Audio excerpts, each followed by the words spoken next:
ইয়েমেনের নতুন ক্ষেপণাস্ত্র, ইসরায়েলের আকাশে দুঃস্বপ্ন। রাত ছিল অস্বাভাবিক নীরব। হঠাৎই সেই নীরবতাকে ছিন্ন করল এক আগুন মাখা রেখা। 1000 কিলোমিটার দূরের ইয়েমেন থেকে ছোড়া ক্ষেপণাস্ত্র আকাশ কেটে গিয়ে পড়ল সরাসরি তেল আবিবের কাছে। ইসরায়েলের বহুল প্রচারিত আকাশ প্রতিরক্ষা ব্যবস্থা, যে আয়রন ডোমকে তারা অদম্য দেয়াল বলে দাবি করত, সেটি এবার ব্যর্থ হলো। আকাশে ভেঙে একাধিক খণ্ডে বিভক্ত হয়ে ক্ষেপণাস্ত্রটি একসঙ্গে বিভিন্ন স্থানে আঘাত হানে। ইসরায়েলের আকাশে যেন এক অদৃশ্য ভূমিকম্প। এই দৃশ্য দেখে প্রশ্ন জেগেছে, এটি কি ইয়েমেনের তৈরি নতুন কোনো অস্ত্র, নাকি তাদের হাতে এসে গেছে এমন প্রযুক্তি যা বিশ্ব শক্তিদেরও ঘুম কাড়বে?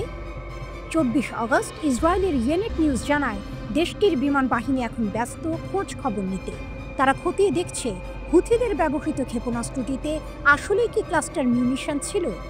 ভিডিও ফুটেজে দেখা যায় আকাশে ভাঙা ক্ষেপণাস্ত্র যেন ছোট ছোট দানব হয়ে ঝাঁপিয়ে পড়ে শহরের বুকে। কিন্তু এখানেই শেষ নয়। ইয়েমেনের সেনারা শুক্রবার ঘোষণা দিল তারা ইসরায়েলের একাধিক স্থাপনায় আঘাত হেনেছে। তালিকায় ছিল তেল আবিবের বেন গুরিয়ন আন্তর্জাতিক বিমানবন্দর, একটি সামরিক ঘাঁটি এবং দক্ষিণের আশকেলনের গুরুত্বপূর্ণ লক্ষ্যবস্তু। সবচেয়ে ভয়ঙ্কর তথ্যটি ছিল ক্ষেপণাস্ত্রের নাম প্যালেস্টাইন 2। ইয়েমেনিরা এটিকে বলছে হাইপারসনিক ব্যালিস্টিক ভ্যারিয়েন্ট। এর মানে এই ক্ষেপণাস্ত্র শুধু দ্রুতগামী নয়, প্রতিরক্ষা ভেদ করার ক্ষমতাও তার অসীম। ইসরায়েলের জন্য এটি এক দুঃস্বপ্ন, কারণ শত্রু আসছে এমন এক প্রান্ত থেকে যাকে তারা কখনোই প্রধান হুমকি হিসেবে ভাবেনি। ইয়েমেনের মরুভূমি, পাহাড় আর গেরিলা যোদ্ধারা আজ যেন এক অনিবার্য ভূমিকম্পে রূপ নিয়েছে। টুইস্ট এখানে, ইয়েমেনিরাও শুধু আকাশপথে আক্রমণ চালাচ্ছে না, নৌপথেও তারা ভয় ধরিয়ে দিয়েছে। লোহিত সাগরে ইসরায়েলগামী জাহাজের পথ আটকে দিচ্ছে হুথিরা। তারা স্পষ্ট জানিয়ে দিয়েছে, যতদিন গাজায় রক্ত ঝরবে ততদিন আমাদের ক্ষেপণাস্ত্র আকাশে উঠবে, আমাদের ক্ষেপণাস্ত্র সমুদ্রে নেমে আসবে। ইসরায়েলের জন্য এক ভয়ঙ্কর সংকেত। গাজার যুদ্ধ চালাতে গিয়ে এখন তারা পাচ্ছে এক নতুন ফ্রন্ট। দক্ষিণ থেকে ইয়েমেন, উত্তরে লেবানন, ভেতরে গাজা, 4 দিক থেকে অগ্নিবৃদ্ধ। দক্ষিণ থেকে ইয়েমেন, উত্তরে লেবানন, ভেতরে গাজা, 4 দিক যেন এক অগ্নিবৃত্ত। গত আগস্টের শুরুতে ইয়েমেনি বাহিনী দেখিয়েছে সায়াদ নামের নো ক্রুজ মিসাইল। রাডার ফাঁকি দিয়ে আঘাত হানতে সক্ষম সেই অস্ত্রের ওয়ারহেড এক কথায় ধ্বংসযজ্ঞের প্রতিশ্রুতি। আর এবার যখন হাজির হলো প্যালেস্টাইন 2, তখন মনে হচ্ছে ইয়েমেন তাদের সামরিক অভিযানে নতুন অধ্যায় লিখছে। হুথিদের শক্তি শুধু ক্ষেপণাস্ত্রে নয়, তাদের অদম্য মনোবলে। তারা বলছে, গাজার প্রতিটি শিশুর কান্না, প্রতিটি মায়ের অশ্রু, প্রতিটি শহীদের রক্ত আমাদের ক্ষেপণাস্ত্র হয়ে উঠবে। তেল আবিবের আকাশ তাই আজ আর নিরাপদ নয়।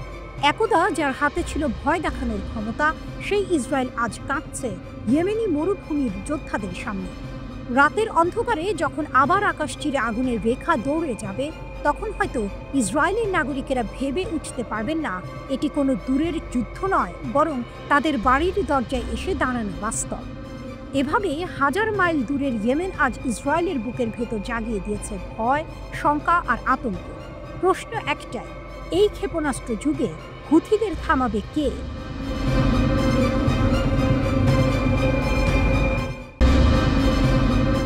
রাত নেমেছে গাজার দক্ষিণে। ভাঙা বাড়ি ঘর, জ্বলন্ত ধ্বংসস্তূপ, কাঁপতে থাকা আকাশ।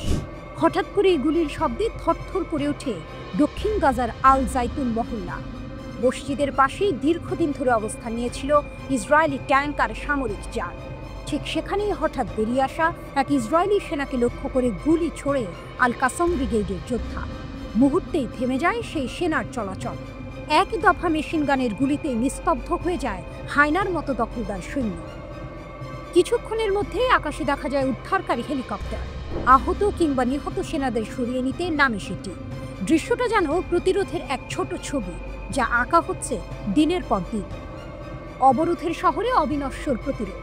গাজার মানুষ আজ 2 বছরেরও বেশি সময় ধরে শ্বাসরুদ্ধ অবরোধে। আকাশ থেকে বোমা, সমুদ্রপথে অবরোধ, স্থলপথে ঘিরে রাখা। মৃত্যু আর ক্ষুধার্ত দিন তাদের নিত্যসঙ্গী।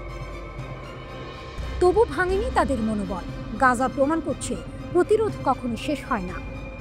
দক্ষিণের খান ইউনিসের আল সাঁতার আল ঘারবি এলাকায় ইসরায়েলি সামরিক যান চলাচল করছিল। হঠাৎ 17 মিলিমিটার মর্টারের গোলা আছড়ে পড়ে। চারপাশ কেঁপে ওঠে। আল কুদস ব্রিগেড দাবি করে তাদের এই হামলায় শত্রুর সামরিক যন্ত্রপাতি ভেঙে গেছে। ভিন্ন ব্রিগেড এক প্রতিরোধ। খান ইউনিসের উত্তরে আল ভিল্লা স্ট্রিটে আবারও নাটকীয় দৃশ্য। আল আকসা শহীদ ব্রিগেড আর আল নাসের সালাহ উদ্দিন ব্রিগেড, দুটি ভিন্ন সংগঠন কিন্তু একই কণ্ঠে একসাথে ছুঁড়ে দেয় ৬০ মিলিমিটার মর্টার। লক্ষ্য ইসরায়েলি সেনাদের সমাবেশ ও সামরিক যানবাহন। গাজার মানুষ এই দৃশ্যকে আখ্যা দিয়েছে ভ্রাতৃত্বের প্রতিরোধ, কারণ ভিন্ন পতাকার নিচে দাঁড়িয়েও কণ্ঠস্বর একটাই, স্বাধীনতার ডাক। আকাশ থেকেও আঘাত, শুধু স্থলযুদ্ধ নয়, আকাশেও পাল্টা আঘাত। দক্ষিণ গাজার আকাশে চক্কর দিচ্ছিল এক ইসরায়েলি ড্রোন। নজরদারির কাজে ব্যস্ত সেই প্রযুক্তির চোখ মুহূর্তেই ভূপাতিত হলো। মুজাহিদিন ব্রিগেডের যোদ্ধারা গুলি ছুড়ে নামিয়ে দিল ড্রোনটিকে। কালো ধোঁয়া ছড়িয়ে পড়ল আকাশে। ইসরায়েলি প্রযুক্তির দাম্ভিকতার পতন যেন চোখের সামনে ফুটে উঠল। প্রায় ২৩ মাস ধরে গাজার আকাশ কাঁপছে বোমার শব্দে। হাসপাতাল ভেঙে পড়েছে, শিশুদের খেলনা ভেঙে গেছে, শহর পরিণত হয়েছে ধ্বংসস্তূপে। তবু প্রতিদিনই লেখা হচ্ছে নতুন প্রতিরোধের গল্প। ধ্বংসের ভেতর থেকে জন্ম নিচ্ছে সাহসের আলো। অন্যদিকে তেল আবিবে ইসরায়েলি জিম্মিদের পরিবারের সদস্যরা প্রতিবাদে নেমেছেন। তারা যুদ্ধ থামিয়ে বন্দীদের ফিরিয়ে আনার দাবি করছেন, কিন্তু নেতানিয়াহুর সরকার যুদ্ধ চালিয়ে যাওয়ার সংকেত দিচ্ছে। ফলে রক্তপাত থামছে না, আর প্রতিরোধ আরও তীব্র হচ্ছে। এই ধারাবাহিক হামলাগুলো শুধু সামরিক অভিযান নয়, বরং এক অদম্য বার্তা। আমরা বেঁচে আছি, আমরা প্রতিরোধ করছি। ইসরায়েল যত ট্যাঙ্ক, ড্রোন বা যুদ্ধবিমান নিয়ে আসুক না কেন, ভাঙা শহরের গলিগুলোতে জন্ম নিচ্ছে নতুন সাহসের গল্প। একদিন ইতিহাস লিখবে, গাজার ধ্বংসস্তূপের ভেতর থেকেও এক জাতি মাথা তুলে দাঁড়িয়েছিল, লড়েছিল আর রক্ষা করেছিল নিজের অস্তিত্ব।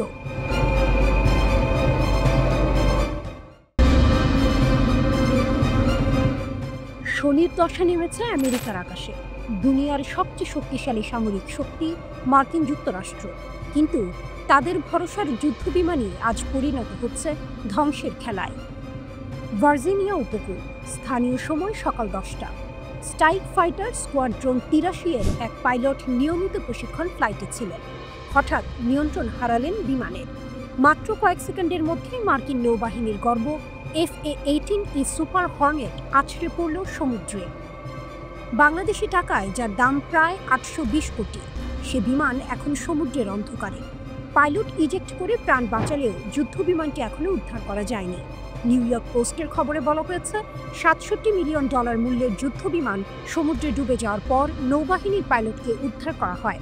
প্রায় ৯০ মিনিট পরে অনুসন্ধান ও উদ্ধার অভিযানের পর জীবিত উদ্ধার হন তিনি। শুধু এই একটি নয়, গত ১০ মাসে এ নিয়ে ৬টি সুপার হর্নেট হারালো মার্কিন নৌবাহিনী। এর আগে গত এপ্রিলে একটি যুদ্ধবিমান USS হ্যারি এস ট্রুম্যান রণতরী থেকে ছিটকে পড়ে সাগরে তলিয়ে যায়। শনি যেন কেবল আমেরিকায় থামেনি, মালয়েশিয়ার কুয়ান্তান বিমান ঘাঁটিতেও একই ট্র্যাজেডি। একটি FA-18D হর্নেট উড্ডয়নের সময় হঠাৎ আগুন ধরে যায়। বিস্ফোরিত হয়ে রানওয়েতে ভেঙে পড়ে বিমানটি। সৌভাগ্যক্রমে ২ পাইলট ইজেক্ট করে বেঁচে যান। নৌবাহিনীর মুখপাত্র লেফটেন্যান্ট জ্যাকি পরাশর জানান, স্ট্রাইক ফাইটার স্কোয়াড্রন ৮৩ এর নিয়মিত প্রশিক্ষণ ফ্লাইটের সময় বিমানটির নিয়ন্ত্রণ হারান পাইলট। তিনি সঙ্গে সঙ্গে ইজেক্ট করেন এবং পরে উদ্ধারকর্মীরা তাকে সমুদ্র থেকে নিরাপদে বের করে আনেন। কিন্তু প্রশ্ন হলো, এত উন্নত প্রযুক্তির যুদ্ধবিমান হঠাৎ করে কেন ভেঙে পড়ছে?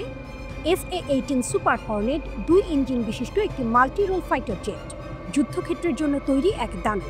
আকাশ থেকে আকাশে কিংবা আকাশ থেকে মাটিতে সব ধরনের হামলায় সক্ষম। ম্যাক ১.৮ গতিতে ছুটে যেতে পারে। কেবল যোদ্ধা নয়, গোয়েন্দা ও প্রতিরক্ষাতেও সমান শক্তিশালী। তবু বাস্তবতা ভিন্ন। গত ১ বছরে এই শক্তির প্রতীক পরিণত হয়েছে দুর্বলতার চিহ্নে। প্রশিক্ষণ কিংবা দুর্ঘটনা, কারণ যাই হোক, এখন প্রশ্ন উঠছে, মার্কিন সামরিক বাহিনী কি প্রযুক্তিগত ত্রুটির শিকার, নাকি অভিশপ্ত দশায় গ্রাস করছে তাদের আকাশ? যুদ্ধবিমানগুলো হারিয়ে যাচ্ছে সমুদ্রের অতল গহ্বরে, কিন্তু এর প্রতিধ্বনি বেজে উঠছে পৃথিবীর প্রতিটি সামরিক ঘাঁটিতে। বিশ্বের সুপার পাওয়ারও যে কখনো হোঁচট খেতে পারে, এই দুর্ঘটনাগুলোই তার প্রমাণ।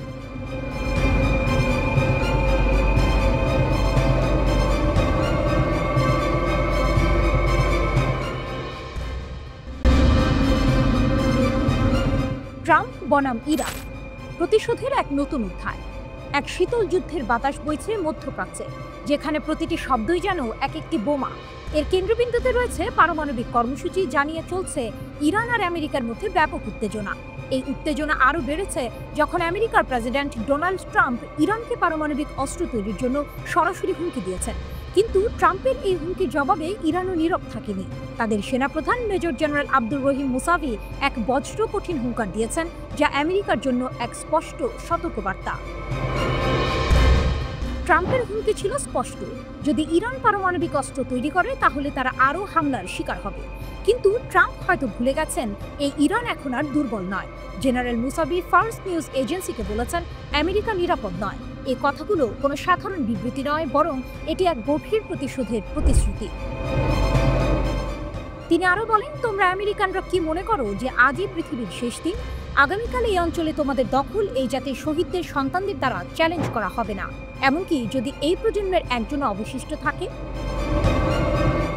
আগামীকাল এই অঞ্চলে তোমাদের দখল এই জাতির শহীদদের সন্তানদের দ্বারা চ্যালেঞ্জ করা হবে না, এমনকি যদি এই প্রজন্মের একজনও অবশিষ্ট থাকে।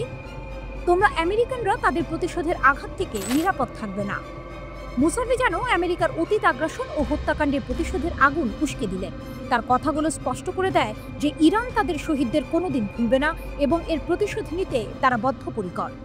গত 13ই জুন ইসরায়েল ইরানকে আক্রমণ করে দাবি করে যে ইরান পারমাণবিক অস্ত্র তৈরি করছে, যা তাদের জন্য হুমকি। এরপর 22 জুন আমেরিকাও ইসরায়েলের সাথে হাত মিলিয়ে ইস্পাহান, নাতানজ এবং ফোর্দোতে ইরানের পারমাণবিক স্থাপনাগুলোতে হামলা চালায়। ট্রাম্প তখন দাবি করেন যে ইরানের পারমাণবিক কর্মসূচি ধ্বংস করে দেওয়া হয়েছে, কিন্তু এখনকার পরিস্থিতি দেখে মনে হচ্ছে ট্রাম্পের সেই দাবি সম্পূর্ণ মিথ্যা ছিল। ইরান বরাবরই বলে আসছে যে তাদের পারমাণবিক কর্মসূচি সম্পূর্ণ বেসামরিক উদ্দেশ্যে পরিচালিত হচ্ছে এবং পারমাণবিক অস্ত্র তৈরির কোনো ইচ্ছা তাদের নেই। কিন্তু আমেরিকা ও ইসরায়েল এই দাবিকে কোনোদিন বিশ্বাস করেনি। এই দুই দেশের হামলা ইরানকে আরও বেশি সতর্ক ও শক্তিশালী হতে বাধ্য করেছে। জেনারেল মুসাভির এই হুমকি থেকে বোঝা যায় ইরানের প্রতিশোধের আগুন এখনো জ্বলছে। তারা শুধু কথার কথা বলছে না, বরং তাদের প্রতিটি শব্দে এক গভীর সংকল্পের প্রতিফলন দেখা যায়। ট্রাম্পের হুমকি ছিল এক আঘাত আর মুসাভির জবাব ছিল এক পাল্টা আঘাত। এই দুই দেশের মধ্যে যে উত্তেজনা বাড়ছে তাতে মনে হয় মধ্যপ্রাচ্যে যে কোনো সময় আবারও সংঘাতের সূচনা হতে পারে। এক মনস্তাত্ত্বিক যুদ্ধ চলছে যেখানে উভয় পক্ষ একে অপরের ওপর প্রতিশোধের চাপ সৃষ্টি করছে। এই লড়াইয়ে কে শেষ পর্যন্ত জিতবে তা সময়ই বলে দেবে। তবে একটি বিষয় স্পষ্ট, ইরান এখন আর সেই পুরনো ইরান নয়। তারা এখন তাদের আত্মবিশ্বাস আর প্রতিশোধের আগুনে আরও বেশি শক্তিশালী।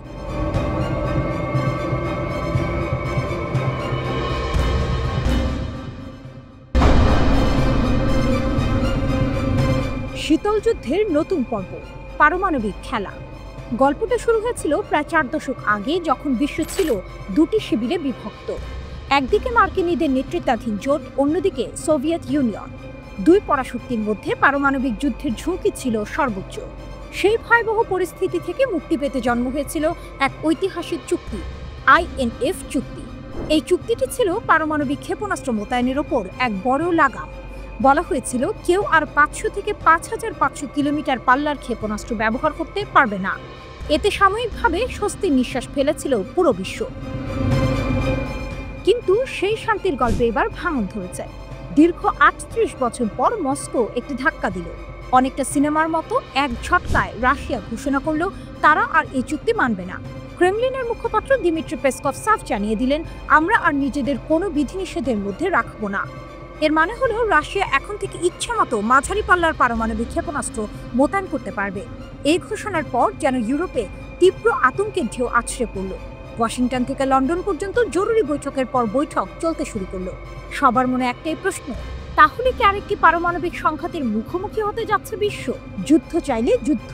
এই ঘোষণার পেছনে আসলে বেশ কিছু কারণ লুকিয়ে আছে। রাশিয়া বলছে তারা তাদের নিরাপত্তা রক্ষার জন্য এই পদক্ষেপ নিয়েছে। তাদের অভিযোগ, যুক্তরাষ্ট্র ও তার পশ্চিমা মিত্ররা রাশিয়াকে চারদিক থেকে ঘিরে ধরেছে, ক্রমাগত হুমকি, নিষেধাজ্ঞা আর আগ্রাসনের ফাঁদ ডাকছে। এর জবাবেই মস্কো এমন কঠোর পদক্ষেপ নিতে বাধ্য হয়েছে। তাদের বক্তব্য যথেষ্ট হয়েছে আর নয়। কিন্তু আসল মোচড়টা আসে যখন পশ্চিমা নিরাপত্তা বিশ্লেষকরা অন্য একটি দিক তুলে ধরে। তাদের মতে রাশিয়ার এই ঘোষণা আসলে একটি আনুষ্ঠানিকতা মাত্র, কারণ রাশিয়া নাকি অনেক আগেই গোপনে এই চুক্তি লঙ্ঘন করছিল। তারা ওরেশনিক নামে একটি নতুন হাইপারসনিক ক্ষেপণাস্ত্র পরীক্ষা করেছে, যা মাঝারি পাল্লার। গত বছরের নভেম্বরে ইউক্রেনে এর পরীক্ষামূলক ব্যবহারও হয়েছে বলে জানা গেছে। তাহলে কি রাশিয়া কেবল আনুষ্ঠানিক ঘোষণা দিয়ে পশ্চিমকে বার্তা পাঠাতে চাইছে? একটি লুকোনো হুমকি, ভুলে যেও না আমাদের কাছে এই ক্ষেপণাস্ত্রগুলো আছে। ট্রাম্পের হাত ধরে চুক্তির সমাপ্তি। এই নাটকীয়তার শুরু অবশ্য বেশ কয়েক বছর আগে। 2019 সালে তৎকালীন মার্কিন প্রেসিডেন্ট ডোনাল্ড ট্রাম্প এই চুক্তি থেকে বেরিয়ে আসার ঘোষণা দেন। এর ফলে চুক্তির ভিত্তি দুর্বল হয়ে পড়েছিল। ইউক্রেন যুদ্ধের পর থেকে উত্তেজনা আরও বেড়েছে। রাশিয়া বারবার পশ্চিমাদের সতর্ক করেছে পারমাণবিক যুদ্ধের ঝুঁকি নিয়ে। এমনকি পুতিনও বলেছেন এই খেলা বন্ধ করা উচিত। কিন্তু গত সপ্তাহে ট্রাম্প রাশিয়ার সামুদ্রিক সীমান্তের কাছে পারমাণবিক অস্ত্রবাহী সাবমেরিন মোতায়েনের ঘোষণা দিলে পরিস্থিতি আরও ঘোলাটে হয়। বলা যায় এটিই ছিল শেষ পেরে। এখন পরিস্থিতি এমন এক জায়গায় এসে দাঁড়িয়েছে যেখানে প্রতিটি পদক্ষেপই নতুন কোনো সংঘাতের জন্ম দিতে পারে। রাশিয়া বলছে তারা কোনো চাপ মানবে না। পশ্চিমা বিশ্ব সতর্ক হচ্ছে, জরুরি বৈঠক চলছে। কিন্তু সবার মনে একটাই প্রশ্ন, এই খেলাটা কি শেষ পর্যন্ত একটা চরম পরিণতির দিকেই যাচ্ছে? মস্কো কি সত্যিই আবার সুপার পাওয়ারের মুকুট পড়তে চাইছে, নাকি এটা শুধু একটি হুমকি?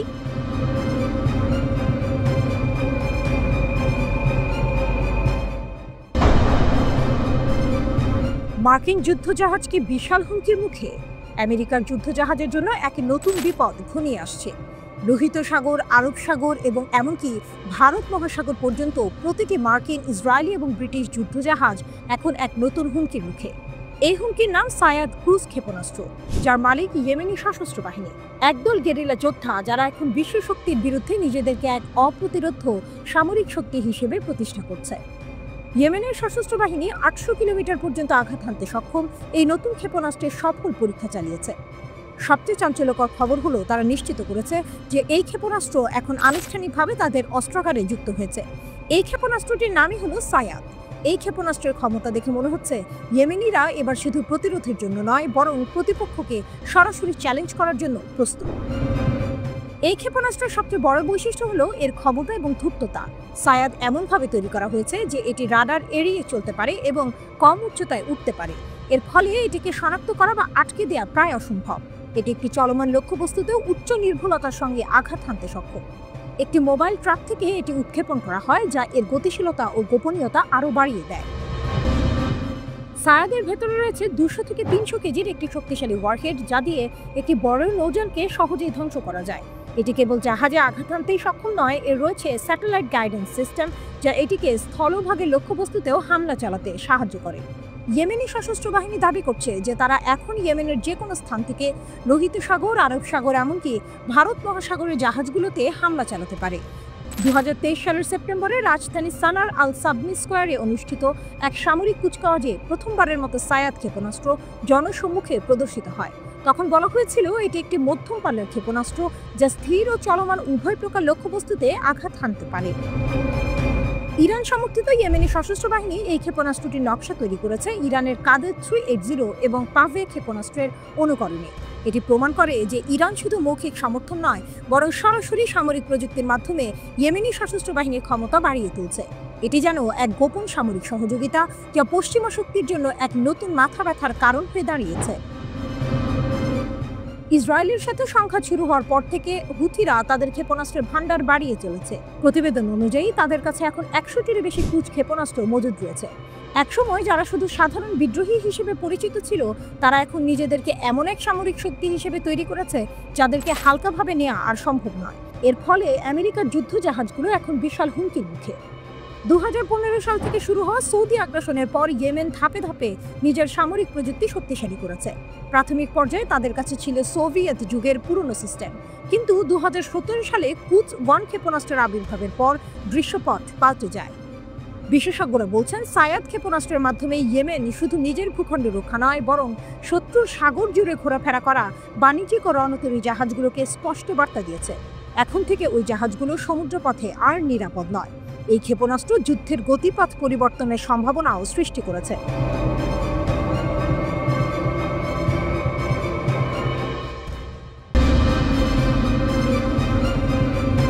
যুদ্ধটা শুরু হয়েছিল গাজায়, কিন্তু এর ছায়া এখন ইসরায়েলের ঘরে ঘরে। বিশ্ববাসীকে চমকে দিয়ে ফিলিস্তিনি প্রতিরোধ বাহিনী তাদের দুঃসাহসিক কৌশল দিয়ে ইসরায়েলের সুপ্রশিক্ষিত সেনাবাহিনীকে বিপর্যস্ত করে তুলছে। আধুনিক সমরাষ্ট্রে সজ্জিত এই সেনারা এখন গাজার ধ্বংসস্তূপের ভেতর থেকে উঠে আসা গেরিলা কৌশলের কাছে পরাস্ত। কিন্তু এই যুদ্ধের সবচেয়ে বড় টুইস্ট হলো আসল যুদ্ধটা কেবল রণাঙ্গনে নয়, চলছে সেনাদের মনের ভেতরেও। গাজার সুড়ঙ্গ থেকে ইসরায়েলের মনস্তত্ত্ব। গাজার প্রতিরোধ যোদ্ধারা সুড়ঙ্গ ও চোরাগোপ্তা হামলায় এতটাই পারদর্শী যে ইসরায়েলি সেনারা দিশেহারা।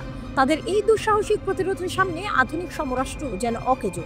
যুদ্ধের এই ভয়াবহতার ফল হলো প্রায় ৮০,০০০ ইসরায়েলি সেনা আহত হয়েছে, যা ইসরায়েলের সামরিক ইতিহাসে নজিরবিহীন।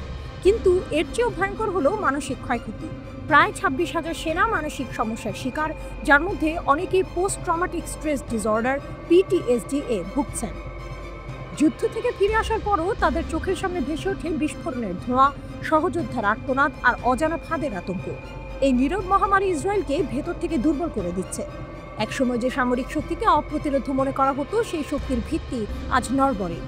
ফিলিস্তিনি যোদ্ধাদের প্রতিরোধ শুধু মাঠের লড়াই নয়, ইসরায়েলের সামরিক ব্যবস্থার মধ্যেও এক গভীর সংকট তৈরি করছে। পরিস্থিতি এতটাই খারাপ যে ইসরায়েলের প্রতিরক্ষা মন্ত্রণালয়কে তাদের বার্ষিক বাজেটের অর্ধেকের বেশি সেনাদের চিকিৎসা ও মানসিক সেবার জন্য ব্যয় করতে হচ্ছে।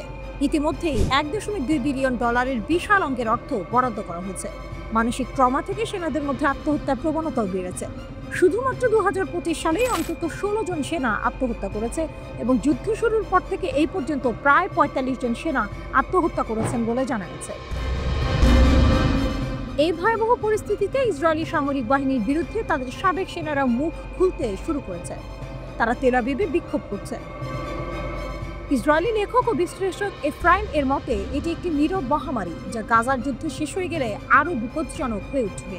নেতানিয়াহুর উচ্চাকাঙ্ক্ষার বিপরীতে ফিলিস্তিনি প্রতিরোধে দৃঢ়তা দেখা যাচ্ছে।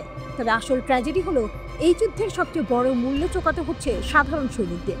তাদের মন এবং শরীরের ক্ষয়ক্ষতি একটি অদৃশ্য যুদ্ধের মতো ইসরায়েলকে ভেতর থেকে ভেঙে দিচ্ছে। পুরো গাজা দখলের স্বপ্নে বিভোর ইসরায়েলের প্রধানমন্ত্রী বেনিয়ামিন নেতানিয়াহু, কিন্তু তার সেই স্বপ্নের পথে বাধা হয়ে দাঁড়িয়েছে দেশটির সেনাপ্রধান ইয়াল জামিল। তার ভাষায় এমন যে কোনো কিছু ইসরায়েলি সেনাবাহিনীর জন্য একটি ফাঁদ। টাইমস অফ ইসরায়েল জানিয়েছে, সোশ্যাল মিডিয়ায় নেতানিয়াহুর ছেলে ইয়ার নেতানিয়াহুর একটি পোস্ট ঘিরেও দ্বন্দ্বে জড়িয়েছেন তারা দুজন। ইয়ার ওই পোস্টে লেখেন, জামির বিদ্রোহ ও সামরিক অভ্যুত্থান চেষ্টার পেছনে রয়েছেন। তার বিরুদ্ধে আনা ইয়ারের অভিযোগ নিয়ে আপত্তি তুললে সেনাপ্রধানকে এক হাত নেন নেতানিয়াহু।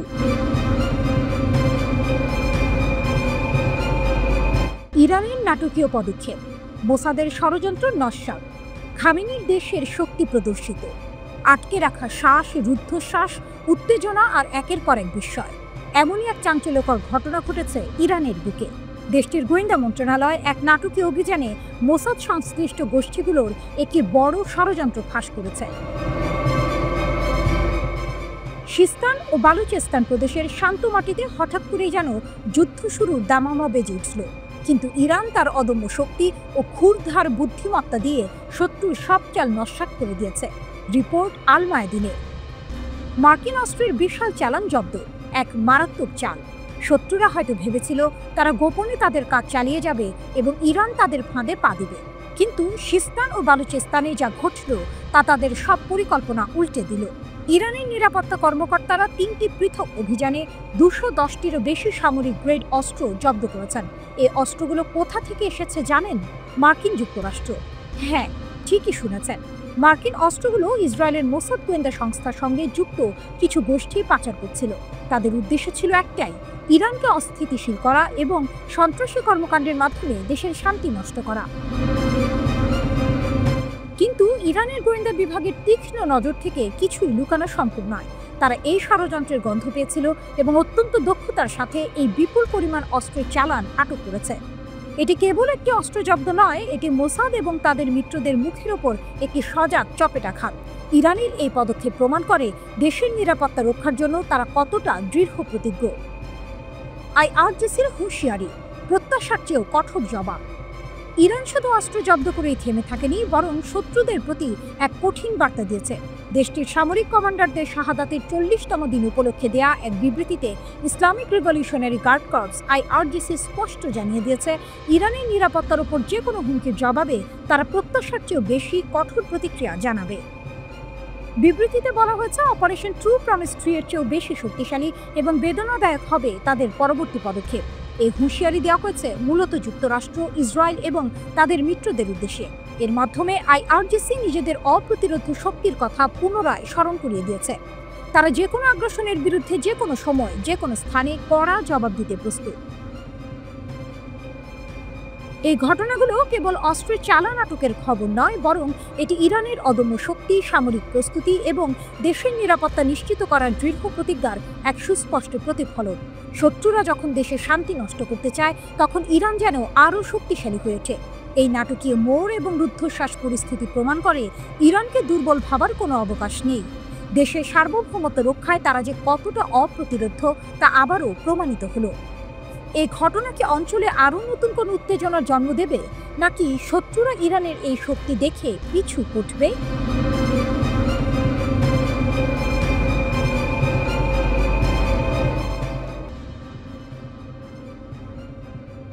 ভাসছে ফাঁদে নেতানিয়াহুর শেষ চাল।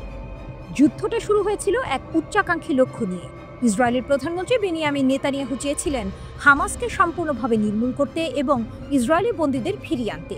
কিন্তু প্রায় 2 বছর ধরে যুদ্ধ চালিয়েও সেই লক্ষ্য অধরা রয়ে গেছে।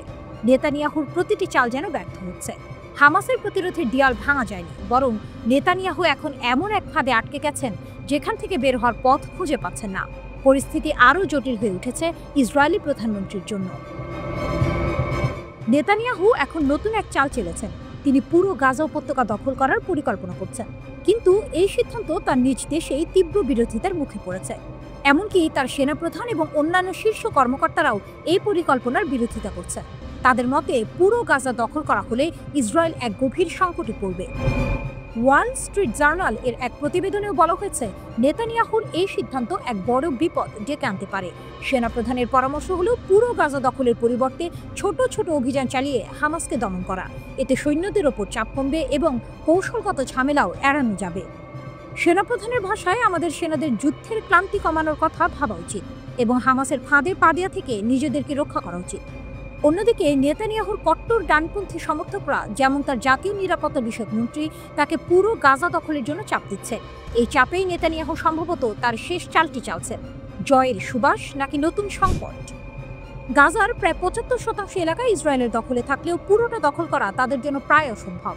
কারণ যদি ইসরায়েল পুরো গাজা দখল করে, তবে তাদের লাখ লাখ ফিলিস্তিনির খাদ্য ও অন্যান্য মৌলিক চাহিদা পূরণের দায়িত্বও নিতে হবে। ফিলিস্তিনি প্রতিরোধ বাহিনী এমন এক জায়গায় যুদ্ধকে নিয়ে এসেছে যেখানে নেতানিয়াহুর পক্ষে পুরো এলাকা দখল করা কার্যত অসম্ভব। নেতানিয়াহু এই মুহূর্তে এক দাবার চালের মধ্যে আটকে গেছেন। একদিকে তার রাজনৈতিক ভবিষ্যতের চাপ, অন্যদিকে দেশের ভেতর থেকেই আসা তীব্র বিরোধিতা। হামাস যেন নেতানিয়াহুকে এমন এক জালে আটকে ফেলেছে যেখানে তার প্রতিটি পদক্ষেপই আরও গভীর সংকটের জন্ম দিচ্ছে। ইসরায়েলিরা বুঝতে পারছে যে তাদের প্রধানমন্ত্রী নিজের ছোড়া বিষে নিজেই নীল হচ্ছেন। এখন প্রশ্ন হলো, নেতানিয়াহু কি তার সেনাপ্রধানের কথা শুনবেন, নাকি তার কট্টর সমর্থকদের কথায় কান দেবেন? গাজার প্রতিরোধ যোদ্ধারা কি শেষ পর্যন্ত জয়ের সুবাস পাবে, নাকি নেতানিয়াহু আরও বড় কোনো সংকট তৈরি করবেন? এই যুদ্ধের পরিণতি এখন কোন দিকে মন নেয় তা দেখার জন্য অধীর আগ্রহে অপেক্ষা করছে পুরো বিশ্ব।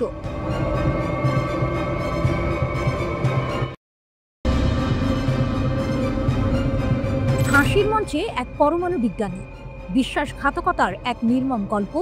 গল্পটি শুরু হয়েছিল নীরবে।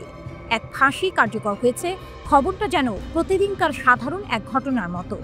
কিন্তু এই সাধারণের আড়ালে লুকিয়েছিল এক চাঞ্চল্যকর সত্য, এক ভয়ঙ্কর বিশ্বাসঘাতকতার গল্প। এই ফাঁসির আসামি কোনো সাধারণ অপরাধী নয়। একসময় সে ছিল ইরানের গর্ব, এক পরমাণু বিজ্ঞানী। নাম তার রুজবে ভাদি। গুগলে তার নাম খুঁজলে দেখা যায় তার ক্যারিয়ার ছিল অত্যন্ত উজ্জ্বল। ইরানের পারমাণবিক শক্তি অর্জনের জন্য তার অবদান ছিল অপরিসীম।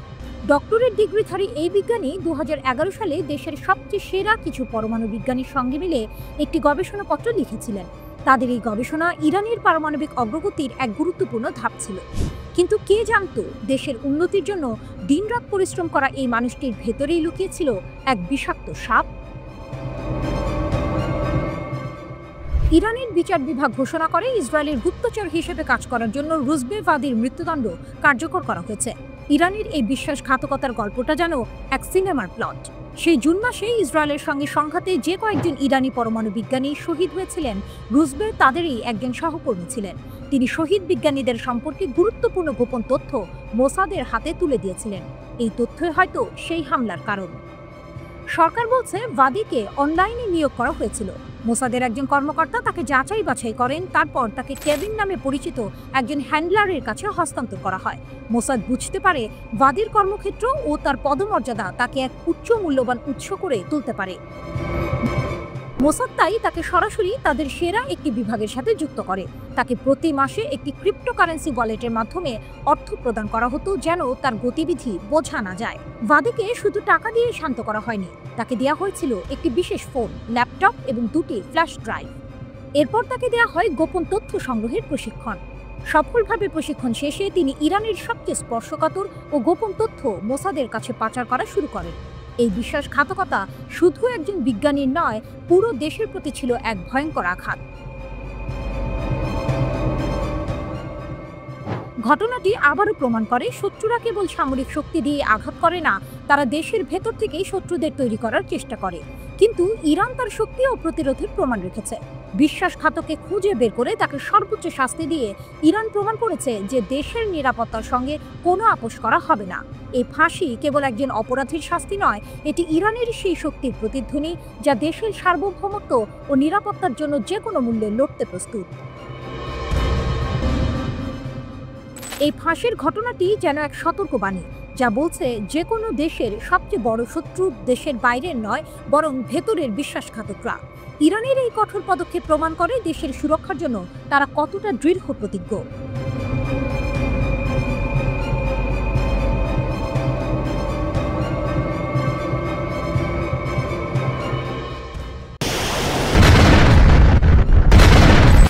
বিমানবন্দরের নীরবতা ভাঙল বিকট শব্দ। তেল আবিবের বেন গুরিয়ন বিমানবন্দর। হাজার হাজার ইসরায়েলের ব্যস্ততা, প্লেনের গর্জন আর জীবনের কোলাহল সেখানে নিত্যদিনের চিত্র। কিন্তু হঠাৎই সেই কোলাহল থেমে গেল। আকাশের বুকে শোনা গেল এক দানবীয় শব্দ, যা শব্দের চেয়েও দ্রুত গতিতে ছুটে আসছিল। এক মুহূর্তের মধ্যেই সতর্কতা সাইরেন বেজে উঠল। বিমানবন্দরের শান্ত পরিবেশ মুহূর্তেই পরিণত হলো আতঙ্কের প্রান্তরে। হাজার হাজার মানুষ নিরাপদ আশ্রয়ের দিকে পাগলের মতো ছুটে চলল। যে ক্ষেপণাস্ত্রটি এই ভয়াবহতা সৃষ্টি করেছে তার নাম প্যালেস্টাইন 2। এটি একটি হাইপারসনিক ব্যালিস্টিক ক্ষেপণাস্ত্র, আর এর পেছনের কারিগর হলো ইয়েমেনি সশস্ত্র বাহিনী। যে সময় পুরো আরব বিশ্ব ফিলিস্তিনিদের ওপর চলা ইসরায়েলি হামলার মুখে নিশ্চুপ, তখন শুধুমাত্র এই ইয়েমেনিরাই ফিলিস্তিনিদের প্রতি সংহতি জানিয়ে একের পর এক হামলা চালিয়ে যাচ্ছে। কিন্তু কেন তারা এত দূর থেকে ইসরায়েলে আঘাত হানছে, আর কিভাবে তাদের হাতে এলো এমন বিধ্বংসী অস্ত্র? ইরানের হাতের পুতুল নাকি ফিলিস্তিনের বন্ধু? অনেকেই মনে করেন ইয়েমেনি সশস্ত্র বাহিনী ইরানের হাতের পুতুল মাত্র। পশ্চিমা গণমাধ্যমের তথ্য অনুযায়ী এই অত্যাধুনিক ক্ষেপণাস্ত্র তৈরির অর্থ ও কারিগরি সহায়তা সবই এসেছে ইরান থেকে। এই ক্ষেপণাস্ত্রের নকশা ইরানের ফতে 110 মডেলের ক্ষেপণাস্ত্রের আদলে তৈরি করা হয়েছে। ইয়েমেনি সামরিক বাহিনীর মুখপাত্র ব্রিগেডিয়ার ইয়াহিয়া সারি একটি ভিডিও বার্তায় গর্বের সঙ্গে এই হামলার কথা ঘোষণা করেছেন। তিনি বলেছেন, এই ক্ষেপণাস্ত্রের পাল্লা 2150 কিলোমিটার এবং একটি 500 কেজির ওয়ারহেড বহন করতে সক্ষম। এর সর্বোচ্চ গতিবেগ 16 মাখ পর্যন্ত হতে পারে, অর্থাৎ শব্দের গতি 16 গুণ। এই হামলার পেছনের প্রেক্ষাপটটি আরও গভীর। 2023 সালের 7 অক্টোবর ফিলিস্তিনি সশস্ত্র সংগঠন হামাস ইসরায়েলের দক্ষিণাঞ্চলে আকস্মিক হামলা চালিয়েছিল। সেই হামলায় 1200 জন ইসরায়েলি নিহত হন এবং 251 জনকে জিম্মি করা হয়। এর প্রতিশোধে ইসরায়েল গাজায় নির্বিচারে হামলা শুরু করে, যা এখনও চলছে। এই 2 বছরের বেশি সময় ধরে চলা হামলায় 60,000-এরও বেশি ফিলিস্তিনি নিহত হয়েছেন, যাদের অধিকাংশই নারী ও শিশু। যখন সমগ্র বিশ্বের নেতারা এই ভয়াবহতার নিন্দা জানালেও কোনো কার্যকর পদক্ষেপ নিচ্ছেন না, তখন হুথিরাই একমাত্র শক্তি যারা প্রতিনিয়ত ফিলিস্তিনিদের পক্ষে দাঁড়িয়ে ইসরায়েলের ওপর হামলা চালিয়ে যাচ্ছে। তারা এই হামলাকে ফিলিস্তিনিদের প্রতি তাদের সংহতি এবং সমর্থন হিসেবে দেখছে। কিন্তু আসল প্রশ্ন হলো, এই সংহতি কি কেবল মানবিক, নাকি এর পেছনে রয়েছে আরও বড় রাজনৈতিক উদ্দেশ্য? মধ্যপ্রাচ্যের নতুন খেলা। ইয়েমেনি সশস্ত্র বাহিনীর এই হামলা মধ্যপ্রাচ্যের রাজনৈতিক সমীকরণকে আরও জটিল করে তুলেছে। একদিকে ইসরায়েল হামাসের যুদ্ধ, অন্যদিকে ইরানের প্রক্সি যুদ্ধ। ইয়েমেনি সশস্ত্র বাহিনী সরাসরি ইরান থেকে আর্থিক ও সামরিক সহায়তা পেলেও তারা নিজেদের স্বাধীন সত্তা হিসেবে প্রমাণ করতে চাইছে। তাদের এই হামলা প্রমাণ করে যে তারা কেবল ইয়েমেনের অভ্যন্তরীণ সংকটে সীমাবদ্ধ নয়, বরং সমগ্র মধ্যপ্রাচ্যের রাজনীতিতে একটি গুরুত্বপূর্ণ ভূমিকা পালন করতে চাইছে। প্যালেস্টাইন 2 ক্ষেপণাস্ত্রের সফল উৎক্ষেপণ তাদের সামরিক সক্ষমতার এক নতুন দিক উন্মোচন করেছে। এর ফলে ইসরায়েল এবং তার মিত্রদের ওপর চাপ আরও বেড়েছে। এখন দেখার বিষয় এই নতুন রাজনৈতিক খেলায় পরবর্তী চালটি কে দেয়।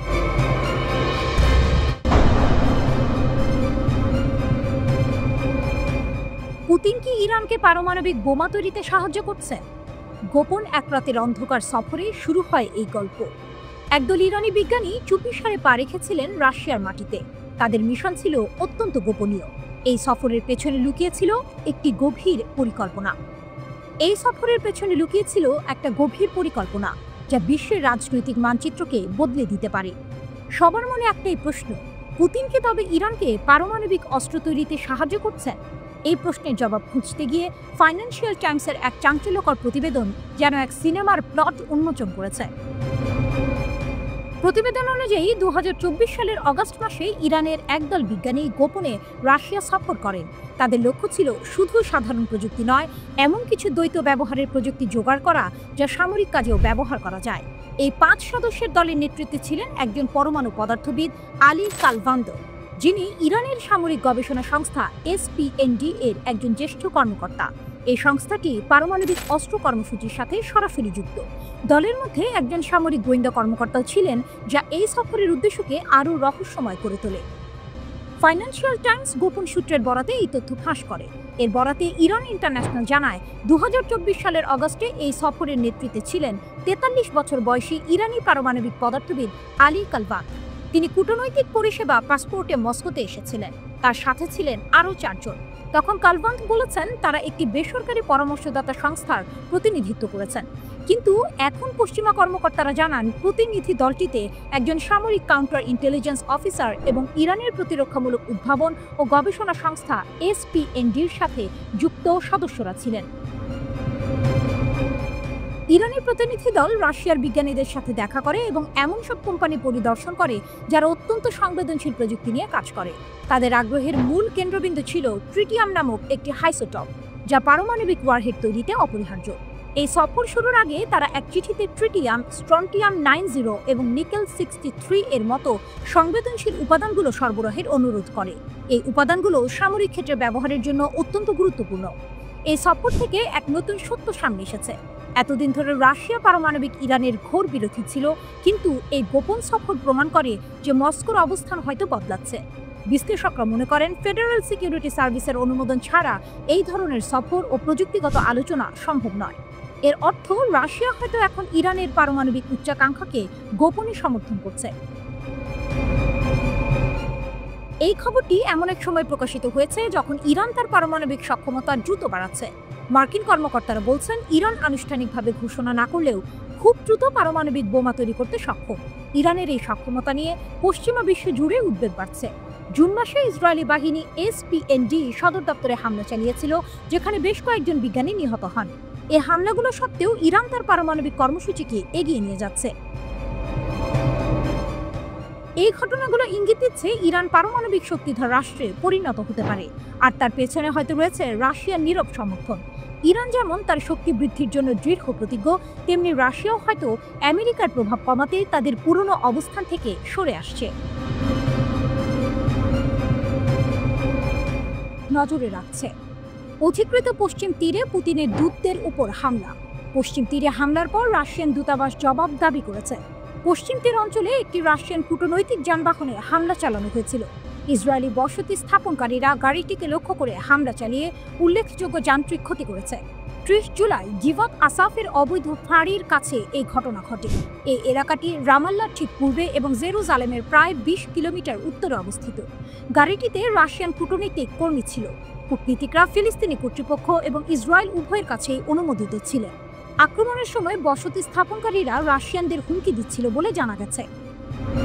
রাশিয়ার পররাষ্ট্র মন্ত্রণালয় ইসরায়েলি সেনাবাহিনীর সম্পূর্ণ নিষ্ক্রিয়তার নিন্দা জানিয়েছে। অভিযোগ উঠেছে IDF সৈন্যরা আক্রমণাত্মক আচরণ বন্ধ করার চেষ্টা করেনি। রাশিয়া ইসরায়েলি সৈন্যদের হস্তক্ষেপের অভাবকে বিশেষভাবে বিভ্রান্তিকর বলে অভিহিত করেছে। মস্কো তেল আবিবের কর্মকর্তাদের কাছে আনুষ্ঠানিকভাবে একটি কূটনৈতিক প্রতিবাদপত্র জমা দিয়েছে। রাশিয়া এই ঘটনাকে 1961 সালের ভিয়েনা কনভারসেশনের লঙ্ঘন হিসেবে বর্ণনা করেছে। এই কনভেনশন বিশ্বব্যাপী আয়োজক দেশগুলিতে কূটনীতিকদের সুরক্ষার নিশ্চয়তা দেয়। রাশিয়ার পররাষ্ট্র মন্ত্রণালয়ের মুখপাত্র মারিয়া জাকারোভা এক বিবৃতিতে বলেন, এই হামলাকে আমরা 1961 সালের ডিপ্লোম্যাটিক সম্পর্ক বিষয়ক ভিয়েনা কনভারসেশনের গুরুতর লঙ্ঘন হিসেবে দেখছি। সবচেয়ে হতবাক করার বিষয় হলো ইসরায়েলি সেনাদের উপস্থিতি থাকা সত্ত্বেও তারা হামলা প্রতিরোধে কোনো ব্যবস্থা নেয়নি। জাকারোভার দেওয়া তথ্য মতে 30 জুলাই তারিখে প্যালেস্টাইন অথরিটির সঙ্গে রাশিয়ার কূটনৈতিক মিশনের একটি গাড়ি গিভত আসাফের পাশ দিয়ে যাওয়ার সময় একদল ইসরায়েলি বসতি বাসিন্দারা হামলার শিকার হয়। তারা গাড়িটিতে ভাঙচুর চালায় এবং রুশ কূটনীতিকদের হুমকি দেয়। তেল আবিবে অবস্থিত রাশিয়ান দূতাবাস ইসরায়েলি কর্তৃপক্ষের কাছে একটি আনুষ্ঠানিক ঘোষণাপত্র জমা দিয়েছে। ফিলিস্তিনি রাষ্ট্র সমাধানের প্রতি মস্কোর সমর্থন পুনর্ব্যক্ত করার পর এই ঘটনা ঘটে। এই ঘটনার প্রেক্ষিতে আবারও ফিলিস্তিন রাষ্ট্র প্রতিষ্ঠার পক্ষে তাদের অবস্থান পুনর্ব্যক্ত করেছে রাশিয়া। ক্রেমলিন মুখপাত্র দিমিত্রি মেসকেভ বলেন, ইসরায়েলি ফিলিস্তিন দ্বন্দ্বের একমাত্র সমাধান হল দ্বিরাষ্ট্র নীতির ভিত্তিতে সমাধান। 1988 সালে সাবেক সোভিয়েত ইউনিয়ন ফিলিস্তিনের স্বাধীনতা ঘোষণা সমর্থন করেছিল বলে উল্লেখ করেন তিনি। রাশিয়ার রাষ্ট্রীয় সংবাদ মাধ্যমগুলো জানিয়েছে, গাড়িটিতে রাশিয়ার প্যালেস্টাইন মিশনের কূটনীতিকরা ছিলেন। ঘটনার পরপরই তেল আবিবে অবস্থিত রুশ দূতাবাস ইসরায়েল সরকারের কাছে একটি ডিমার্শ বা আনুষ্ঠানিক প্রতিবাদপত্র পাঠিয়েছে। রুশ কূটনৈতিক গাড়িতে হামলার পর আন্তর্জাতিক কূটনৈতিক মহলে নিন্দার ঝড় উঠলেও এখন পর্যন্ত ইসরায়েল সরকার আনুষ্ঠানিকভাবে এই ঘটনার কোনো ব্যাখ্যা দেয়নি। ইসরায়েলি সেনাবাহিনীও হামলাকারী বসতিবাসীদের বিরুদ্ধে কোনো ব্যবস্থা গ্রহণ করেনি। বিশ্লেষকরা বলছেন, পশ্চিম তীরে সহিংসতা এখন আর শুধু ফিলিস্তিনিদের বিরুদ্ধেই সীমাবদ্ধ নেই, এটি এখন আন্তর্জাতিক কূটনীতিকদের নিরাপত্তাকেও হুমকির মুখে ফেলেছে।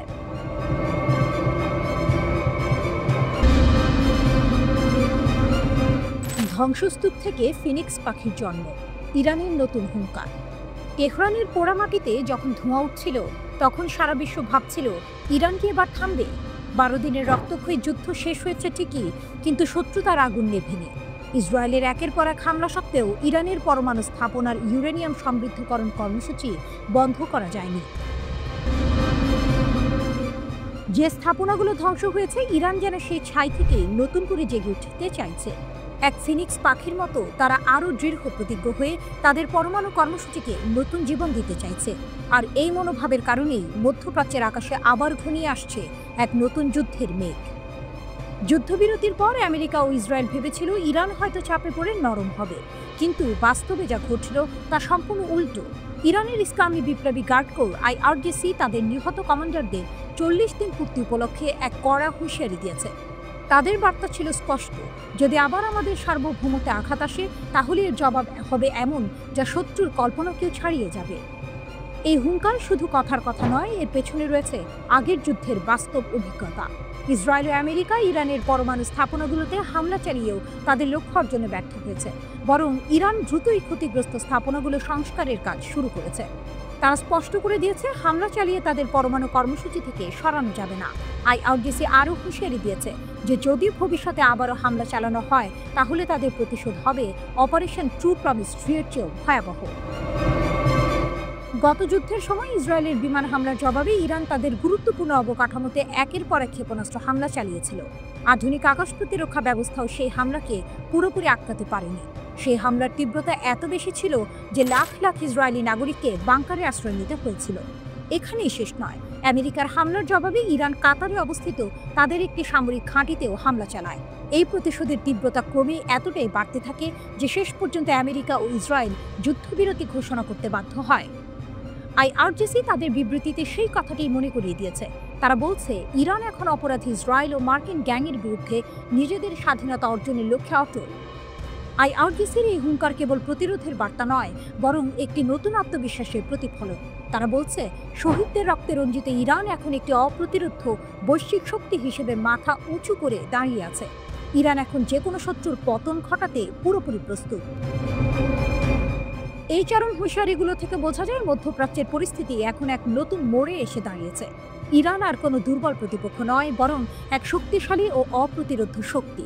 আমেরিকা ও ইসরায়েল কি এই হুঁশিয়ারিকে গুরুত্ব দেবে, নাকি আবারও কোনো ভুল পদক্ষেপ নেবে? এই প্রশ্নের উত্তরে নির্ধারণ করবে ভবিষ্যতে এই অঞ্চলে শান্তি থাকবে নাকি নতুন কোনো যুদ্ধের দামামা বাজবে।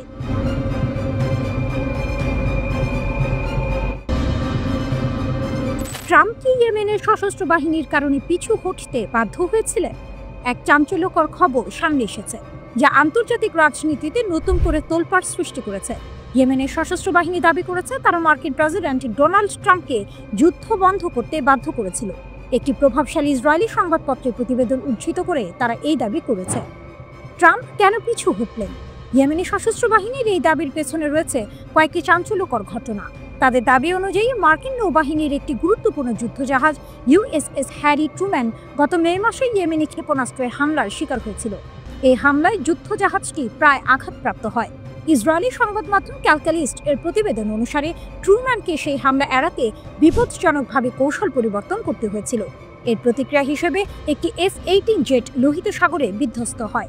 এই ঘটনাটি ট্রাম্পের যুদ্ধ বন্ধের ঘোষণার কয়েক ঘন্টা আগে ঘটেছিল।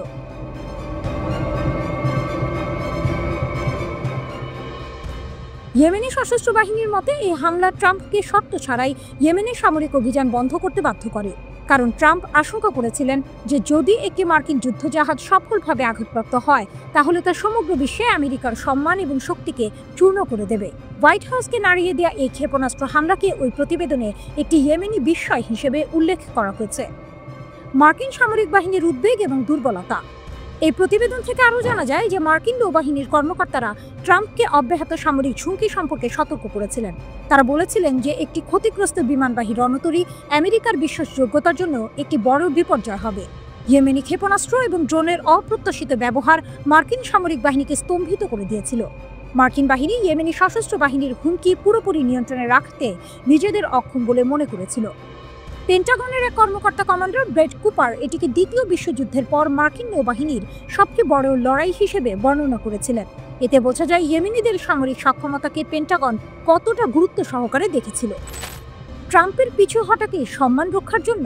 ইসরায়েলি সংবাদপত্রটি ট্রাম্পের এই পিছু হটাকে একটি সম্মান রক্ষার পদক্ষেপ হিসেবে দেখছে, যা যুদ্ধে জেতার চেয়ে বেশি গুরুত্বপূর্ণ ছিল। প্রতিবেদনে দাবি করা হয়েছে যে ইয়েমেনের এই হামলা আমেরিকার মর্যাদা এবং সামরিক শক্তি উভয়কেই ক্ষতিগ্রস্ত করেছে। এর পাশাপাশি ইয়েমেন ইসরায়েলি জলসীমা অবরোধ করে একটি দ্বৈত বিজয় অর্জন করেছে বলেও দাবি করা হয়েছে। এই প্রতিবেদন যদি সত্যি হয় তাহলে তা আন্তর্জাতিক রাজনীতির জন্য একটি বড় মোড়। একটি ছোট এবং দুর্বল সামরিক শক্তি কিভাবে একটি পরাশক্তির ওপর প্রভাব ফেলতে পারে, এটি তারই এক জ্বলন্ত উদাহরণ। তবে এই দাবির সত্যতা নিয়ে এখনও কোনো আনুষ্ঠানিক মন্তব্য আসেনি। পুরো পরিস্থিতিটি এখনও ধোঁয়াশার মধ্যে রয়েছে। তবে ইয়েমেনের সশস্ত্র বাহিনীর এই দাবি আন্তর্জাতিক মহলে ব্যাপক আলোচনার জন্ম দিয়েছে।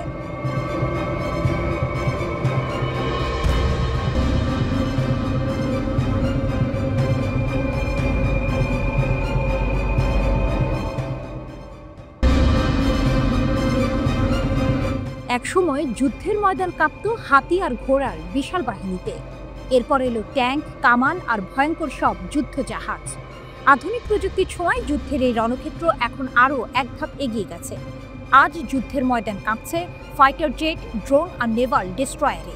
ইউক্রেন রাশিয়া যুদ্ধে আমরা দেখেছি কিভাবে চতুর্থ প্রজন্মের রাশিয়ান ফাইটার জেট MiG-29 ইউক্রেনের সেনাবাহিনীকে নাকানি চুবানি খাইয়ে ছেড়েছে। সেই সময় মার্কিন F-16 যুদ্ধবিমান পাওয়ার জন্য মরিয়া হয়ে উঠেছিল ইউক্রেন। কিন্তু এরই মাঝে যুদ্ধের এই খেলায় এক নতুন টুইস্ট। তুরস্ক নিয়ে এসেছে এক নতুন ফাইটার জেট, নাম কান। 2024 সালের 21শে ফেব্রুয়ারি আঙ্কারার আকাশ কেঁপে উঠল এক নতুন শব্দে। সফলভাবে আকাশে উড়ল কানের প্রথম প্রোটোটাইপ। এই খবর প্রকাশিত হতেই সারা বিশ্ব হইচই পড়ে গেল। তুরস্কের দাবি এই ফাইটার জেটটি শুধুমাত্র F-16 এর উন্নত সংস্করণ নয়, এটি মার্কিন F-35 এর থেকেও অত্যাধুনিক।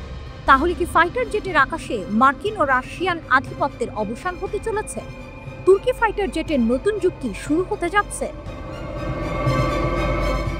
তাহলে কি ফাইটার জেটের আকাশে মার্কিন ও রাশিয়ান আধিপত্যের অবসান হতে চলেছে? তুর্কি ফাইটার জেটের নতুন যুগ কি শুরু হতে যাচ্ছে? তুর্কি ভাষায় কানের অর্থ রাজাদের রাজা। এই নামটি সার্থক করার জন্যই যেন তুরস্ক সব ধরনের প্রস্তুতি নিয়েছে। 2010 সালে তুর্কি প্রেসিডেন্ট রিসেপ তাইয়েপ এরদোয়ান তার দেশের বিমান বাহিনীকে সমৃদ্ধ করার এই উদ্যোগ নেন। দীর্ঘ এক দশকেরও বেশি সময় ধরে সুইডেন, যুক্তরাজ্য সহ বিভিন্ন দেশের 200-রও বেশি কোম্পানিকে সঙ্গে নিয়ে তৈরি হয়েছে এই অত্যাধুনিক যুদ্ধবিমান। কানের মূল শক্তি হল এর প্রযুক্তিতে।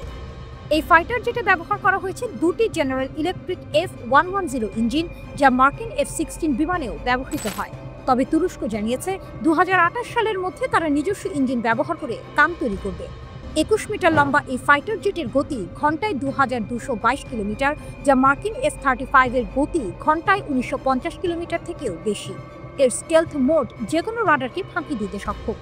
এছাড়াও এতে অত্যাধুনিক সেন্সর, রাডার, ইলেকট্রনিক ওয়ারফেয়ার এবং আর্টিফিশিয়াল ইন্টেলিজেন্স ব্যবহার করার সুবিধা রয়েছে। সবচেয়ে বড় কথা, এটি থেকে ড্রোনও নিয়ন্ত্রণ করা যাবে।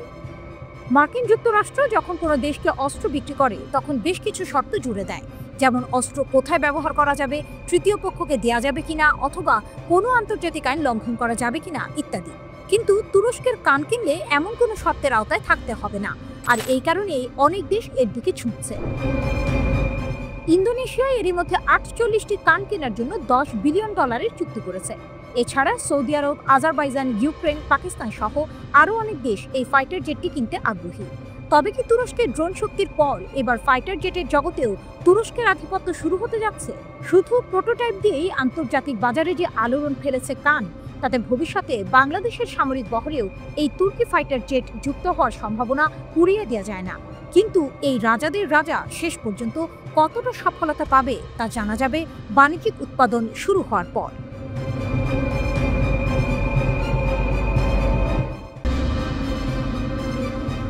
ডোনাল্ড ট্রাম্পের নতুন খেলা, ভারতের বন্ধু নাকি শত্রু? প্রেসিডেন্ট ডোনাল্ড ট্রাম্প তার দ্বিতীয় দফার শপথ নেওয়ার পর থেকেই সারা বিশ্ব তার দিকে তাকিয়েছিল। সবাই জানত তিনি ফিরছেন চীনের সঙ্গে পুরনো শুল্ক যুদ্ধ আবার শুরু করতে। তার নির্বাচনী প্রতিশ্রুতি ছিল চীনের অন্যায্য বাণিজ্যিক আচরণ থামানো। কিন্তু 6 মাস যেতে না যেতেই যেন চিত্রনাট্য পুরো পাল্টে গেল। যে আঙুল চীনের দিকে ওঠার কথা ছিল, সে আঙুল এখন তার বহু পুরনো মিত্র ভারতের দিকে। শুল্ক আর নিষেধাজ্ঞার তীর এখন ভারতের দিকে ছুটে যাচ্ছে, আর চীন যেন আড়ালে বসে হাসছে। কিন্তু কেন? কিভাবে চীন ট্রাম্পকে বশ মানালো? দৃশ্যপট শুরু হয় বিগত 2 দশকে। ভারত এবং আমেরিকার সম্পর্ক তখন এক নতুন উচ্চতায়। রিপাবলিকান বা ডেমোক্রেট যেই ক্ষমতায় আসুক না কেন, তারা ভারতকে কৌশলগত মিত্র হিসেবে কাছে টানতে চেয়েছে। কোয়াড জোট গঠন থেকে শুরু করে সামরিক চুক্তি, যৌথ মহড়া, সবকিছুই চীনকে প্রতিহত করার জন্য এক দারুণ স্ট্র্যাটেজি। ভারত ছিল পশ্চিমা বিশ্বের অন্যতম নির্ভরযোগ্য অংশীদার, কিন্তু সেই পুরনো বন্ধুত্বে হঠাৎ যেন ভাঙন ধরল। ট্রাম্প দ্বিতীয়বার ক্ষমতায় আসার পর হঠাৎ করে ভারতের উপর শুল্কের বোঝা চাপাতে শুরু করেন। ওষুধের ওপর শুল্ক 250% করার হুমকি তো রীতিমতো চমকে দিয়েছে সবাইকে। অথচ চীনের ওপর সর্বোচ্চ শুল্ক ছিল মাত্র 45%। ভারতের ওপর অতিরিক্ত 25% শুল্ক আরোপ ট্রাম্পের, মোট দাঁড়ালো 50। কেন এই বৈষম্য? ট্রাম্পের অভিযোগ দুটি। প্রথমত, ভারতের সঙ্গে আমেরিকার বাণিজ্য ঘাটতি। দ্বিতীয়ত, রাশিয়া থেকে ভারতের তেল কেনা। এই দুটি অভিযোগেই চীন ভারতের চেয়ে অনেক এগিয়ে।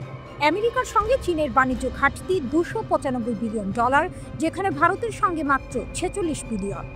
রাশিয়া থেকে তেল আমদানির ক্ষেত্রেও চীন ভারতের চেয়ে অনেক বেশি পরিমাণে তেল ও কয়লা কেনে, কিন্তু শাস্তিটা দেয়া হচ্ছে শুধু ভারতকে। তাহলে কি চীন ট্রাম্পের ওপর কোনো জাদুমন্ত্র প্রয়োগ করেছে? রহস্যের সমাধান লুকিয়ে আছে এক বিশেষ ধরনের খনিজ পদার্থের মধ্যে, বিরল খনিজ। পৃথিবীর 90% বিরল খনিজ মজুদ রয়েছে চীনের কাছে। এই খনিজগুলো আধুনিক যুদ্ধবিমান, ক্ষেপণাস্ত্র, নাইট ভিশন ডিভাইস, এমনকি ড্রোন তৈরিতে অপরিহার্য। ট্রাম্প যখন চীনের উপর শুল্ক বাড়ালেন, চীন পাল্টা হিসেবে এই বিরল খনিজ রপ্তানি সীমিত করে দিল। আর এখানেই ঘটল আসল টুইস্ট। মার্কিন প্রতিরক্ষা শিল্পে ধস নামা শুরু হলো। একটি ড্রোন প্রস্তুতকারী কোম্পানি চুম্বক না পেয়ে উৎপাদন বন্ধ করে দিল। একটি কোম্পানিকে বিরল খনিজ কেনার জন্য বাজারের দামের চেয়ে 60 গুণ বেশি টাকা দিতে হলো। আমেরিকার প্রতিরক্ষা বিভাগের ব্যবহৃত 80,000 উপাদান এই বিরল খনিজগুলোর ওপর নির্ভরশীল। জার্মেনিয়াম, গ্যালিয়াম, অ্যান্টিমনি এমন খনিজ রপ্তানি বন্ধ হয় পুরো আমেরিকান প্রতিরক্ষা ব্যবস্থা হুমকির মুখে পড়ল। ট্রাম্পের সামনে দুটি পথ ছিল। হয় তিনি চীনের বিরুদ্ধে কঠোর অবস্থান ধরে রাখবেন এবং নিজ দেশের প্রতিরক্ষা শিল্পকে ঝুঁকির মধ্যে ফেলবেন, অথবা চীনের সঙ্গে আপোষ করবেন। তিনি দ্বিতীয় পথটি বেছে নিলেন। চীনের ওপর থেকে শুল্ক কমিয়ে দিলেন, যাতে বিরল খনিজ সরবরাহ আবার স্বাভাবিক হয়। কিন্তু নিজেকে একজন শক্ত নেতা প্রমাণ করার জন্য তার একটি শিকার দরকার ছিল, আর সেই শিকার হলো তার পুরনো বন্ধু ভারত। ভারতের টেক্সটাইল, ঔষধ, ইস্পাত সবকিছুর ওপর শুল্কের হুমকি দিয়ে তিনি যেন তার ক্ষমতা দেখাচ্ছেন। চীনের কাছে পরাজিত হওয়ার ক্ষোভ তিনি ভারতের ওপর মেটাচ্ছেন। সাবেক মার্কিন প্রেসিডেন্ট পদপ্রার্থী নিকি হ্যালিও এই বৈষম্যের প্রতিবাদ করেছেন। তিনি বলেছেন, চীন যদি রাশিয়ার সবচেয়ে বড় তেল ও গ্যাস ক্রেতা হয়, তবে কেন শুধু ভারতকে শাস্তি দেওয়া হচ্ছে? এই আচরণ মিত্রদের মধ্যে আস্থার সংকট তৈরি করবে। সব মিলিয়ে ট্রাম্পের এই নাটকীয় সিদ্ধান্ত এটাই প্রমাণ করে যে আন্তর্জাতিক রাজনীতিতে বন্ধু শত্রু বলে কিছু নেই, আছে কেবল স্বার্থের খেলা। আর এই খেলায় ভারতের মতো একটি নির্ভরযোগ্য বন্ধুকে দূরে ঠেলে দিয়ে ট্রাম্প আপাত দৃষ্টিতে চীনের কাছে নিজের পরাজয় স্বীকার করে নিয়েছেন। কিন্তু এর দীর্ঘমেয়াদী প্রভাব কী হবে সেটাই এখন দেখার বিষয়।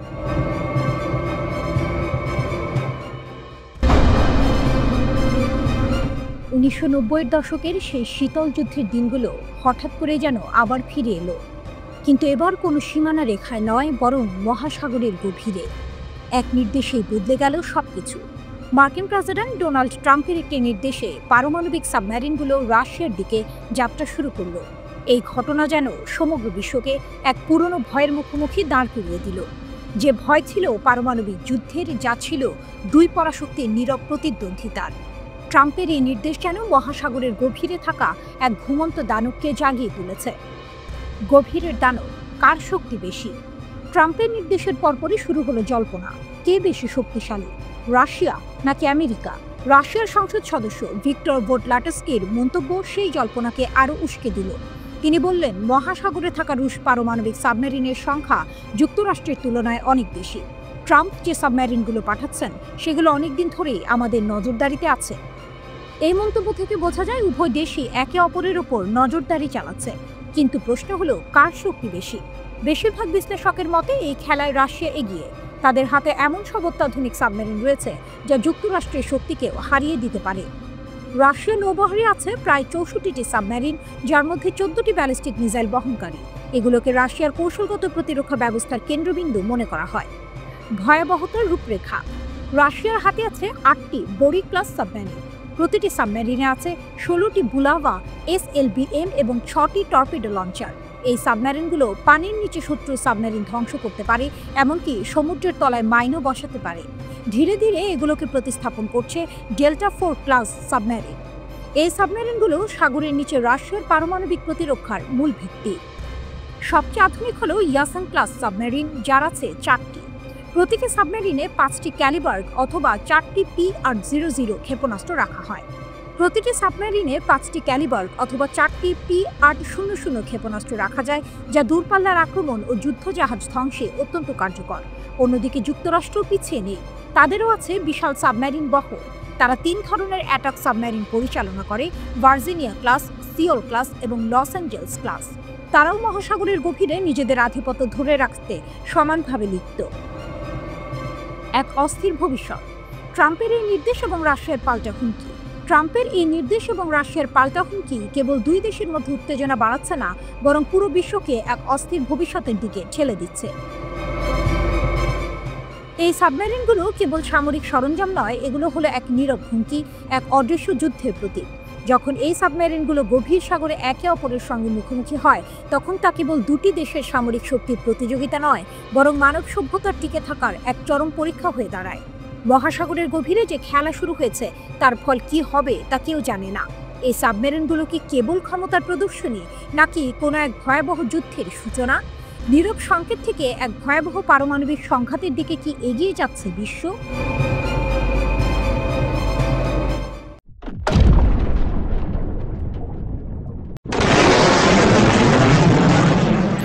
ইরানের হুঁশিয়ারি, আর এক চুল আগালেই ধ্বংসের শুরু।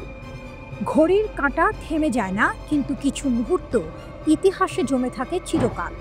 12 দিনের রক্তাক্ত আগ্রাসনের ঠিক 40 দিন পর ইরানের মাটি থেকে উঠল এক বজ্রধ্বনি। Islamic revolutionary guard corps IRGC জানিয়ে দিল, এবার আর শুধু প্রতিরক্ষা নয়, এবার পাল্টা ধ্বংস। এক চুল এগোলেই কিয়ামত নেমে আসবে। এক বিবৃতিতে IRGC স্টাফ জানিয়েছে, মার্কিন যুক্তরাষ্ট্র, ইসরায়েল অথবা তাদের কোনো মিত্র যদি আবার ইরানের মাটি কিংবা স্বার্থে হাত বাড়ায়, তবে তাদের মুখে পড়বে এমন প্রতিঘাত যা তারা কল্পনাও করতে পারবে না। তাদের ভাষায় এই প্রতিক্রিয়া হবে কঠোর, কল্পনার বাইরে, ট্রু প্রমিস ট্রিয়ের থেকেও ভয়ঙ্কর। IRGC আরও বলেছে, তারা ইরানের সার্বভৌমত্ব রক্ষায় সশস্ত্র বাহিনীর সব শাখা নিয়ে সর্বাত্মক প্রস্তুত।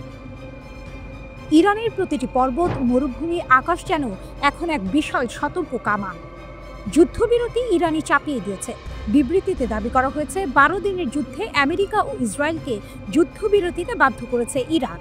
তাদের মতে শুধু শক্তি নয়, বিচক্ষণ কৌশল আর আত্মবিশ্বাসেই এসেছে এই সাফল্য। ইসরায়েলি হামলায় যেসব আইআরজিসি কমান্ডার শাহাদাত বরণ করেছেন তাদের স্মরণে এই বিবৃতিতে বলা হয়েছে, এই রক্ত বৃথা যাবে না। শহীদের রক্তই আজ ইরানকে বৈশ্বিক শক্তিতে পরিণত করেছে। ইরান একা নয়, পেছনে রাশিয়া। বিবৃতিতে সরাসরি রাশিয়ার নাম না থাকলেও রাশিয়া ও ইরান এখন ঘনিষ্ঠ সামরিক মিত্র। ইউক্রেন যুদ্ধ যেমন রাশিয়াকে বদলে দিয়েছে, তেমনি পশ্চিমা আগ্রাসনের মুখে ইরানও তৈরি হয়েছে সম্পূর্ণ নতুন এক শক্তি হিসেবে। ইরান রাশিয়া এখন যেন একই ঘূর্ণিতে, একই লক্ষ্য, একই প্রতিশোধ। পশ্চিমা বিশেষজ্ঞরা মনে করছেন ইরানের ক্ষেপণাস্ত্র এবং ড্রোন প্রোগ্রামের উন্নয়নে রাশিয়ার পরোক্ষ মদত রয়েছে। যখন পশ্চিমারা ইরানের ওপর নিষেধাজ্ঞা জারি করছে, তখন রাশিয়া তাদের পাশে দাঁড়িয়েছে। ট্রু প্রমিস ট্রি ও হেরাল্ড অব ভিক্টরি, এই দুটি সামরিক অভিযান এখন ইরানের গর্ব। বলা হয়েছে এই অপারেশন দুটি শুধু হামলা নয়, এগুলো ছিল এক যুদ্ধ শিল্পের নিদর্শন, যেখানে ড্রোন, ব্যালিস্টিক মিসাইল, সাইবার যুদ্ধ সব একসাথে ব্যবহৃত হয়েছে শত্রুকে স্তব্ধ করতে। বিশ্ব এখন ইরানের দিকে তাকিয়ে। আইআরজিসির মতে এখন বিশ্ব দেখছে কিভাবে ইরান অপরাধী ইহুদি আমেরিকান জোট এর বিরুদ্ধে দাঁড়িয়ে যাচ্ছে। বিবৃতিতে দাবি করা হয়েছে, ইরানের লড়াই বিশ্বে ন্যায় ও স্বাধীনতার প্রতীক হয়ে উঠেছে। ইহুদিবাদী ইসরায়েল বুঝতে পেরেছে যে তারা একটি কৌশলগত ভুল করেছে। একথা উল্লেখ করে ইরানের সেনাবাহিনীর সর্বাধিনায়ক বলেছেন, শত্রুর হুমকি শেষ হয়ে গেছে এমনটা আমরা ভাবছি না। মেজর জেনারেল হাতামি জোর দিয়ে বলেন, ইসলামী ইরানের ক্ষেপণাস্ত্র ও ড্রোন শক্তি এখনও অক্ষুণ্ণ রয়েছে এবং ফের সামরিক অভিযানের জন্য প্রস্তুত। ঠিক যেমনটি আমরা যুদ্ধবিরতির শেষ মুহূর্ত পর্যন্ত শত্রুর উপর আমাদের আক্রমণ চালিয়ে গিয়েছিলাম। প্রতিরক্ষা শিল্প, বিজ্ঞান ও প্রযুক্তির সাথে সম্পর্কিত এবং সকল ক্ষেত্রে আমরা আগের চেয়ে আরও দৃঢ়ভাবে আমাদের পথ চালিয়ে যাব।